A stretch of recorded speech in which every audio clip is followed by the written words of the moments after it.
दिलों का इनकलाब बंदूक और तोप से नहीं आता, दिलों का इनकलाब अल्लाह वाली जुबानों से आता है।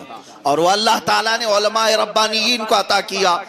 एक आलिम दीन मुरादाबाद के गिरफ्तार किया, उस वक्त 7 दिन कैद के बाद या जितने दिन भी फांसी पर चढ़ाया, मजमे आम में सूली पर चढ़ाने के बाद उनके अंग्रेज एक बड़े दानिश्वर ने लिखा कि हमने एक बहुत बड़े हमारे खिलाफ बगावत करने वाले का खात्मा कर दिया। मुसलमान डर गए, मुसलमान डर गए।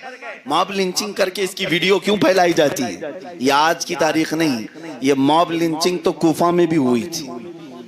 हाँ, इमाम मुस्लिम बिन अकील को इब्ने जियाद ने मारकर कॉर्नर हाउस पर उनकी लाश को लटकाया। हानी बिन उरवा की लाश को पूरे कूफा में घुमाया, ये डर बताने के लिए कि अगर तुम हमारे खिलाफ उठोगे तो यही हशर हम करेंगे, यही हशर हम करेंगे। मेरे अजीजों, न इमाम मुस्लिम बिन अकील के कत्ल से इस्लाम खत्म हुआ, न हुसैन इब्ने अली के सर जुदा होने से इस्लाम खत्म हुआ, बल्कि इस्लाम की फितरत में कुदरत ने वो लचक दी है, जितना ही दबाओगे उतना ही वो उभरेगा। उस आलिम रब्बानी को फांसी पर चढ़ाकर अंग्रेज ने ये सोचा था कि अब खात्मा हो गया। अब ये जो इश्क़ रिसालत की बोली बोल करके लोगों के दिलों को गरमाता था, मुसलमानों को इकट्ठा करता था, ये जमा करता था, वो किफायत अली काफी खत्म हो गया। अंग्रेज अभी इसी धुन में नाच रहे होंगे, मगर खुदा कदीर जब्बार का कानून तो देखें। एक किफायत अली काफी गया तो पड़ोस के शहर बरेली में इमाम अहमद रजा को पैदा किया। सुभान अल्लाह, सुभान अल्लाह, सुभान अल्लाह। और ऐसे आशिक रसूल को पैदा किया कि जिसने लाखों दिलों को फिर से इश्क़ रिसालत से भर दिया। क्या बात है, क्या बात है।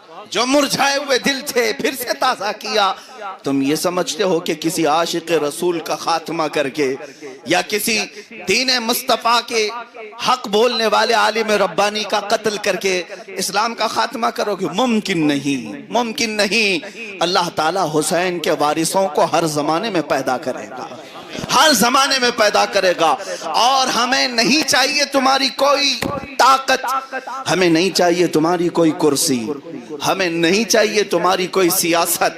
हम इसलिए नहीं बोल रहे हैं कि हम तुम्हारी सियासत के भूखे हैं। तुम्हारी सियासत, तुम्हारी ताकत तुम्हें मुबारक हो। हमारे पास जो हुकूमत है अल्हम्दुलिल्लाह वो साबित कर दिखाती है। आओ, असल हुकूमत तो अजमेर से हमें नजर आती है, 800 सालों से आज तक चल रही है। ना कभी कोई इलेक्शन आया, ना कभी कोई सिलेक्शन आया। 800 साल से वो गरीब नवाज की कुर्सी जो इक्तिदार पर कायम है, आज तक करोड़ों मुसलमानों के दिलों पर वैसे ही कायम है। मेरे अजीजों, ये इक्तिदार की कुर्सी नहीं है जो इलेक्शन से हासिल की जाती है, ये अल्लाह की तरफ से अता की हुई कुर्सियां हैं जो क़यामत तक कायम रहती है। मुसलमानों, आप सबका मैं जिंदगी का तुर्रा इम्तियाज बताऊं, हम कहां बहक गए, हम कहां भटक गए। अल्लाह ने तुम्हें बहुत इज्जतों से नवाजा है, बहुत इज्जतों से नवाजा है। जिस कौम के पास रसूल पाक सल्लल्लाहु तआला अलैहि वसल्लम जैसे कताउर, हुजूर जैसे कताउर हमारे लिए आइडियल मौजूद हो, उस कौम को जरा बराबर भी पसमानदगी की तरफ जाना ही नहीं चाहिए, न ही किसी की तरफ देखने की जरूरत है। रसूल पाक सल्लल्लाहु तआला अलैहि वसल्लम वो नबी हैं जिनकी उम्मत में पैदा होने के लिए पिछले अंबिया दुआ करते थे, पिछले जमाने के नबी दुआ करते थे। ऐ मुसलमानों, क्या तुम अपनी जिंदगी पर रश्क नहीं करते? मैंने कभी मांगा नहीं था, मौला ने बिन मांगे मुझे इस उम्मत में पैदा किया है, इस रसूल की उम्मत में मुझे बनाया है। जरा अपनी हैसियत को तो पहचानो, जरा अपने वैल्यू को देखो। क्या तुम्हारी हैसियत को कुरान ने यह कहकर नहीं बताया, कुंतुम खैरा उम्मतिन उखरिजत लिन्नास, तुम सबसे बेहतरीन उम्मत हो लोगों में। किस बात के लिए? अल्लाह फरमाता है तअमुरून बिल मारूफ व तनहौन अनिल मुनकर, तुम अच्छाइयों का हुक्म देते हो, बुराइयों से रोकते हो। अल्लाह ने कुरान में कहा हुवा सम्माकुमुल मुस्लिमीन, वो अल्लाह है जिसने तुम्हारा नाम मुसलमान रखा। अब अंदाजा करो हमारे लिए फख्र की कितनी बातें हैं। हमारे नबी वो हैं जिनकी उम्मत में आने के लिए अंबिया दुआ कर रहे हैं। हम उस उम्मत में हैं जिसका लक़ब अल्लाह ने खैर उम्मत कहा। मैं वो मुसलमान हूं जिसका नाम खुद अल्लाह ने रखा, और मुझे अल्लाह ने वो दीन अता किया जिस दीन को देने के बाद खुद ऐलान किया, रज़ीतु लकुमुल इस्लाम दीना, मैं तुम्हें इस्लाम देकर राजी हुआ। अल्लाह जिस दीन से राजी, सब कुछ तुम्हारे पास। अब बात मैं जो कहने जा रहा हूं तवज्जो से सुनो, तवज्जो इस बात के लिए कि जिस कौम के पास इतने सारे फख्र की चीजें हैं, और दो चंद चीजें मैं गिनाऊं, मुझे जवाब दो। रसूल पाक सल्लल्लाहु ताला अलैहि वसल्लम किसके दरमियान मबूस हुए? हमारे दरमियान। सिद्दीक अकबर किस जमात में हैं? हमारे ही जमात में। फारूक आजम हमारे हैं, उस्मान इब्ने अफ्फान हमारे हैं, हैदर कर्रार हमारे हैं। पूरी दुनिया इनकी मिसालें आज तक ला ना सकी। वो तारीख के अजीम कद्दावर शख्सियतें तुम्हारे पास। हुसैन इब्ने अली किसके पास है? तुम्हारे पास है। तारीख में आगे बढ़ो, जिसने अपनी एक तलवार से कई इलाकों में परचम इस्लाम का दबदबा कायम किया, खालिद बिन वलीद किसके पास है? हमारे पास है। जर्नेल आजम जिससे पूरी धरती ईसाई कपकपाती थी, हजरत सलाहुद्दीन अय्यूबी किसके पास है? हमारे पास है। आज भी मुंह टेढ़ा करके नाम लेते हैं शहाबुद्दीन गौरी, हमारे पास है। इससे भी आगे बढ़ो, जिसके रोबो दबदबे से सारा आलम कांपता था, वो औरंगजेब हमारे पास है। सारी ये शख्सियात हमारे पास। तुम्हें फख्र करने के लिए क्या नहीं दिया अल्लाह ने? सब चीजें होने के बाद अब जो तुम कर रहे हो, जय जय करते हुए, कभी इस पार्टी के पीछे, कभी उस पार्टी के पीछे, कभी उसके नारे लगाए, कभी इसके नारे लगाए। मुसलमानों के साथ खेलने वाली ये पार्टियां जो चंद 100 रुपयों में अपने कैंपेनिंग में मुसलमानों को इस तरह से अपने पीछे लगाती हैं जैसे कि कोई टट्टू गुलाम हो। ऐ मेरे अजीज भाइयों, तुम अपने सरों को ऊंचा करो। तुम किसी के लिए जय विजय करने के लिए नहीं पैदा किए गए। हमें सैयद मियाँ ने बहुत अच्छे अंदाज में ये बताया था, किसी की जय विजय क्यों पुकारें, क्या गरज हमको किसी की जय विजय। सल्लल्लाहु ताला अलैहि वसल्लम की इज्जत की हिफाजत। याद रखना, मैं एक बड़ी बात कह रहा हूं, अगर मेरे नबी की इज्जत सलामत है तो हम सब की इज्जत सलामत है। हमारा मुस्तकबिल भी सलामत, हमारी कब्र भी सलामत, हमारा हश्र भी इंशाअल्लाह रोशन और ताबनाक होगा। और अगर रसूल पाक की जिंदगी पर ओछे हमले होने लगे, तुम खामोश रहे, तो जानते हैं, मैं बता दूं, इमाम गजाली फरमाते हैं कि अगर उम्मत के सामने उनके नबी को गालियां दी जाए और वो खामोश सुनती रहे, तो चंद दिन ये उम्मत इंतजार करे। इस पर ऐसा वक्त अल्लाह लाएगा कि इनकी माँ और बहनों को बाजार में नीलाम किया जाएगा, ये कुछ नहीं कर सकेंगे। इनके बच्चों के टुकड़े और छितड़े उड़ा दिए जाएंगे, ये कुछ नहीं कर सकेंगे। क्यों? इसलिए कि इज्जत-ए रिसालत के लिए नहीं खड़े हुए, तो सजा के तौर पर अल्लाह ताला तुम्हारे घरों को खत्म कर देगा। तारीख ये बताती है, बगदाद 3 बार बुरी तरह से तबाह हुआ, खून में लोगों को नहला दिया गया, मुसलमानों की खोपड़ियों से मीनार बना दिए गए, दरियाए दजला को लाल कर दिया गया खून से। किस लिए हुआ था जानते हैं? उस जमाने में भी सबसे ज्यादा हुजूर को गालियां दी जा रही थी। और आपको मैं ये बताऊं कि अल्लाह रब्बुल इज्जत अपने नबी की इज्जत और हुर्मत की हिफाजत के लिए किसी न किसी को जरूर पैदा करता है, और क़यामत तक मुहाफिज आते रहेंगे, खादिमे हुसैन पैदा होते रहेंगे, और कुफ्र की धरती को और उनके तमाम मजमों को जलजले में तब्दील करते रहेंगे। लेकिन तुम अपनी जिंदगी को टटोलो, तुम किसके लिए पैदा किए गए? क्या खाने पीने, कमाने और बेचने के लिए?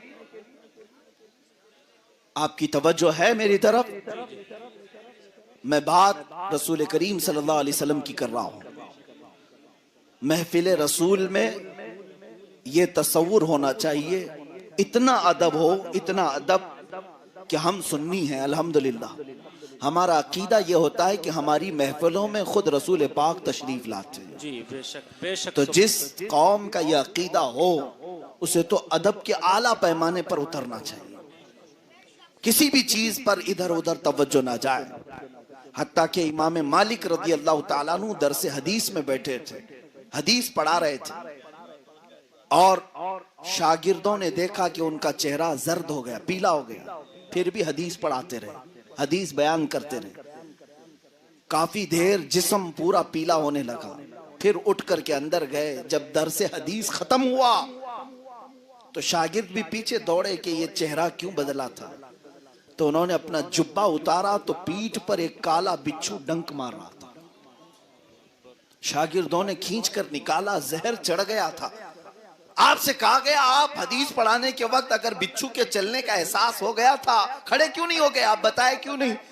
इमाम मालिक फरमाते हैं इसलिए नहीं उठा कि मैं रसूल पाक की हदीस बयान कर रहा था। मैं ये गवारा नहीं करता कि हुजूर की हदीस बयान कर रहा हूं और मजमे से मैं इधर उधर देखूं ताकि कहीं मैं हुजूर की हदीस के बेअदबों में उठाया ना जाऊं। अल्लाह मेरे अजीजों, यहाँ पर ये महफिलों का अदब बरकरार रखें। इसीलिए मेरा मिजाज उलमा से मैं गुजारिश ये करूंगा, अक्सर हम मेरे अपने प्रोग्राम में मस्जिद में किया करता हूँ, मस्जिद में अदब रखा जाता है। बहरहाल बात बीच में आई, मैंने अर्ज कर दिया रसूल पाक सल्लल्लाहु तआला अलैहि वसल्लम की इज्जत की हिफाजत की खातिर अगर तुम नहीं खड़े हुए तो इमाम गजाली ने जो फरमाया वो हालात आने को हैं। बगदाद में जो हुआ वो भी तारीख देख लेना, स्पेन में जो हुआ वो भी तारीख देख लेना। स्पेन वो ऐसा मुल्क जिसको अंदलुस कहा जाता है, 700 साल तक हमारी हुकूमत थी, 700 साल तक। आज भी मस्जिद करतबा दुनिया की सबसे बड़ी मस्जिदों में शुमार होती है, पिकनिक पॉइंट बनी हुई है। स्पेन में तकरीबन 500 मस्जिदों को चर्च बनाया गया है। वजह क्या थी? आखिर जमाना मुसलमानों का ऐसा आया था कि जिसमें वो हुजूर पाक की इज्जत पर होने वाले हमलों पर कान भी नहीं धरते थे। कहते थे ये होता रहता है, छोड़ो, इनके मुंह न लगो। जैसे आज कोई कुत्ता भौंक रहा है मेरे नबी की इज्जत पर, तो बहुत सारे लोग ये कहते हैं वो पागल हो गया, छोड़ो उसको क्या मुंह लगे। नहीं मेरे अजीजों, यह हमारे ईमान का इम्तिहान होता है, ईमान का इम्तिहान होता है। मेरा अकीदा यह है कि पागल भी अगर भौंके हुजूर पर तो हमारी जिम्मेदारी है कि उसका मुंह बंद करें, अगरचे उसकी अकल नहीं है, अगरचे वो मजनू है, दीवाना है, उसके बावजूद भी अगर मेरे नबी कौनैन सल्लल्लाहु अलैहि वसल्लम के बारे में कुछ कहे तो शरीयत का हुक्म यह है कि उसकी जुबान पर रोक लगाओ और खींचो। फिर आपको मैं ये बताऊं, आज ये नाजुक मसले की तरफ मैं क्यों ले आना चाहता हूं कि जिसको इकबाल ने कहा था, न संभलोगे तो मिट जाओगे ऐ हिंदी मुसलमानों, क्या बात है, बेशक तुम्हारी दास्तां तक न रहेगी दास्तानों में। बेशक। ये किस लिए कहा था कि आज अगर तुम बेदार नहीं हुए, अब वो रिजर्वेशन मांगना छोड़ दो। उन जालिमों के पास जो हमारे खून के प्यासे हैं, कपड़ा लत्ता, गाड़ी, बंगला, रोटी, खाना, ये मांगना, राशन मांगना छोड़ दो। अब अगर कोई मुतालबा हो तो सिर्फ ये कि मेरे नबी की इज्जत पर कोई उंगली ना उठाए, इसलिए कि मुझे मालूम है। मैं आपको बताऊं, लोग धरने पर निकलते हैं, प्रदर्शन करते हैं, आंदोलन करते हैं, बाज मकामात पर इसलिए कर रहे होते हैं कि हमें रिजर्वेशन दे दिया जाए। मैं अपनी कौम की बात कर रहा हूं, दूसरों के लिए नहीं। मैं आप सब का हल बता दूं, बाज लोग इसलिए निकलते हैं कि राशन पानी इनका खत्म हो गया, हुकूमत की तरफ से कोई सुविधा नहीं है। बाज लोग इसलिए भी प्रदर्शन करते हैं कि हमारे हालात बड़े खराब हैं, एजुकेशन की कमी है, रोड पक्के नहीं है, फलां चीजें खराब हैं। यही तब मादियात के मुतालिक मुतालबे करते रहते। सब का खात्मा हो जाएगा, सब सही हो जाएगा। एक मुतालबा करो, सिर्फ हुजूर पाक की इज्जत सलामत रहे, क्योंकि हमें मालूम है जो कुछ भी दुनिया में हमें मिलेगा सिर्फ उसी रसूल के सदक़े में मिलेगा। हमें बरेली के ताजदार ने बहुत पहले बताया था कि तुम क्या समझते हो कि दुनिया से सारी चीजें तुम हासिल कर लोगे उस नबी को छोड़कर? ऐसा नहीं है। रब का ये कानून है, जो कुछ भी बनाया है उसने वो अपने नबी के लिए बनाया है। और अगर तुम नबी की बात करोगे तो जो कुछ नबी के लिए बनाया सब में तुम्हें हाकिम बनाएगा। कहा था बरेली के ताजदार ने, जमीनो जमा तुम्हारे लिए, मकीनो मकान तुम्हारे लिए, चुनीनो चुना तुम्हारे लिए, बने दो जहां तुम्हारे लिए, दहन में जुबान तुम्हारे लिए, बदन में है जान तुम्हारे लिए, हम आए यहाँ तुम्हारे लिए, या रसूल अल्लाह उठे भी वहां तुम्हारे लिए। बेशक सुभान अल्लाह। आज समझ जाओ मुसलमानों, हमारी जिंदगी रसूल पाक की वफा के लिए दी गई है। हमारी जिंदगी हुजूर सल्लल्लाहु तआला अलैहि वसल्लम के साथ वफा करने के लिए दी गई है। मैं आपको एक ऐसा अपने दिलों को हिला देने वाला वाकया अर्ज करूं। जंग उहद में मुसलमान 70 की तादाद में शहीद हो गए थे। रसूल करीम सल्लल्लाहु तआला अलैहि वसल्लम के दंदाने मुबारक शहीद कर दिए गए थे। यह उहद का मैदान इम्तिहान का मैदान था सहाबा के लिए, सख्त तरीन मामला थे। उस दिन क्या हुआ जानते हैं? मैं आपको बताऊं। एक सहाबी ऐसे हैं जिनको खुद हुजूर ने ढूंढने के लिए भेजा। शाम का वक्त था, अल्लाह के नबी सल्लल्लाहु अलैहि वसल्लम ने 2 सहाबा को बुलाया और कहा, देखो साद इब्न रबी जिंदा है कि इंतकाल कर गया? साद इब्न रबी ये जिंदा है या इंतकाल कर गया? ढूंढ के आओ।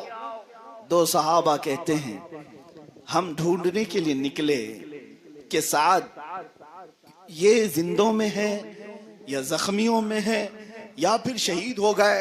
मैदान उहद में लाशें बिखरी हुई थी। तवज्जो चाहता हूं मुसलमानों, उस मदीने के ताजदार सल्लल्लाहु तआला अलैहि वसल्लम के वफादारों की मिसाल बता दूं। वफा कहते किसे हैं? और हकीकत में अभी शायर इस्लाम ने आपसे हाथ उठवाए थे ना, कौन कौन गर्दन देखा? आओ मैं तुम्हें बताता हूं। कह लेना बहुत आसान है, मैदान में उतर करके पेश करना बहुत अलग बात होती है। जी क्या बात, बहुत अलग बात होती है। लाठियों से भागने वाली कौम हुजूर के नाम के लिए कुछ नहीं कर सकेगी। मेरे अजीजो, आओ मदीने के ताजदार सल्लल्लाहु अलैहि वसल्लम के जो वफादार थे, मैदान उहद में हुजूर ने जिसको तलाश करने के लिए भेजा, वो सहाबा आए। वो कहते हम ढूंढते ढूंढते आए, जख्मियों में देखा तो साद इब्न रबी की लाश हमें नजर आ रही थी।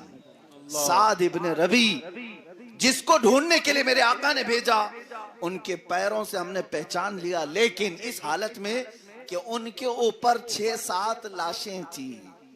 वो दबे हुए थे, लोग उनके ऊपर गिरे हुए थे। हमने पुकार कर कहा, साद तुम जिंदा हो या इंतकाल कर चुके? तो हल्की हल्की आवाज आने लगी। साद ने कहा, मैं जिंदा हूं लेकिन मेरी आखिरी सांसें चल रही हैं। साद इब्ने रबी के ऊपर से लाशों को सहाबा ने हटाया। अल्लाहु अकबर।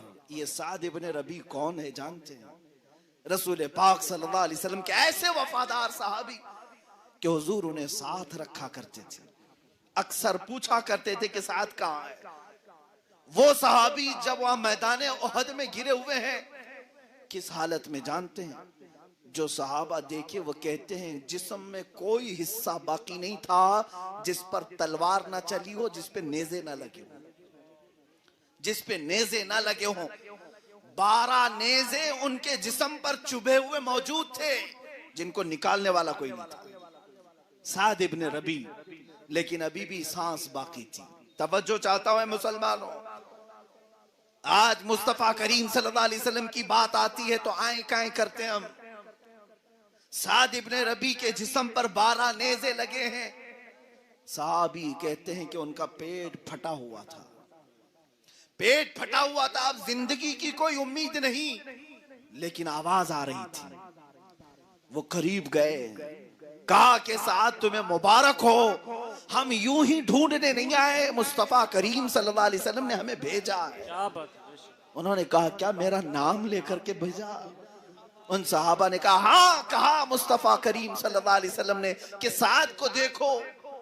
हजरत साद कहते हैं कि मैं कामयाब हो गया। बेशक जो जख्मों में घिरा हुआ है, 12 नेज़े चुभे हुए हैं जिस्म पर, वो कहते हैं अबलिग मिन्नी रसूलुल्लाह सलाम, ऐ सहाबा जो आए हो जाओ रसूल पाक को मेरा सलाम कह देना, मैं हुजूर तक पहुंच नहीं सकूंगा, मेरा जिस्म कट गया है, आखिरी सांसें चल रही हैं। अब जो जुमला उन्होंने कहा वही मुझे कहना है आपके सामने। जो जुमला कहा मैदान ओहद से, कहा हुजूर को सलाम कह देना और यूं अर्ज कर देना, ऐ अल्लाह के नबी हमें माफ कर दें, आपकी इज्जत की हिफाजत का हमने हक अदा नहीं किया। अल्लाह अल्लाह, जिसका जख्मों से जिस्म चूर चूर हो गया हो, 12 नेज़े लगे हों, जिस्म फट गया हो, वो कहता है कि हमने अभी हक अदा नहीं किया। और यहाँ हम गरम गरम रोटियां तोड़ करके भी अभी ये सोच रहे हैं कि हमने पूरा हक अदा कर लिया। ऐ मुसलमानों, अगर वक्त शहादत आ गया तो चूम करके ले लो, इसलिए कि यहाँ की प्यास के बाद हौज़े कौसर पर मेरे आका मौजूद हूँ। क्या बात है। बेशक तुमने अगर शहादत का जाम नोश किया तो पानी खुद मेरे आका के दस्ते मुबारका से पीना नसीब होगा। साद इब्ने रबी ने दूसरा जुमला जो कहा वो मैं बताता हूँ। उन सहाबा से कहा मेरी आखिरी सांस चल रही है, मदीने वापस जाना तो मेरी कौम को ये कह देना, ये खबर दे देना। मैं उस कौम उस खबर को पढ़ता हूँ तो मेरी आंखें आज भी भीग जाती हैं। ये कौन होता है जो रसूल पाक से सच्ची मोहब्बत करता है। साद इब्ने रबी मैदान ओहद से कह रहे हैं, ए आने वाले वापस मदीने जाओगे तो मेरा ये पैगाम मेरी कौम को पहुंचा देना और मदीने के जवानों को बता देना। उन्होंने कान लगाया और पूछा क्या पैगाम देना चाहते हो साद, बताओ। वो कहते हैं साद इब्ने रबी जाकर के ये कह देना, अगर तुम सब जिंदा रहे ए जवानों और तुम्हारी जिंदगी में किसी ने रसूल पाक तक हाथ बढ़ा दिया तो क़यामत के दिन उसकी कोई उज्र कबूल नहीं किए जाएंगे, उसका कोई उज्र नहीं कबूल किया जाएगा। इतना कहा और उनकी सांसें रुक गईं, वो खत्म हो गए, जामे शहादत नोश किया। सच कहा था साद इब्ने रबी ने कि अगर तुम जवानी लेकर बैठे हो, बाजुओं में अल्लाह ने ताकत दी है और तुम्हारे होते हुए अगर कोई नबी कौनैन इनकी इज्जत पर उंगली उठाया तो कल क़यामत के दिन तुम ये कह नहीं सकोगे कि हम मजबूर थे, हम मजदूर थे, हम लंगड़े थे, हम लूले थे, कोई उज़्र कबूल नहीं किया जाएगा। साहबी रसूल का ऐलान है।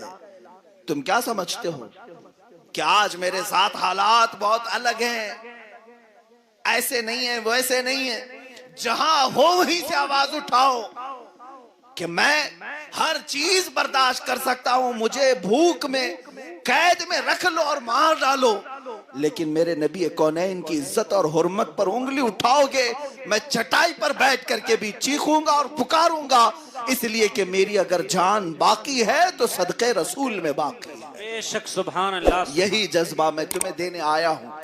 मेरी तकरीर का खुलासा यही होता है, मेरी गुफ्तगू का खुलासा यही होता है।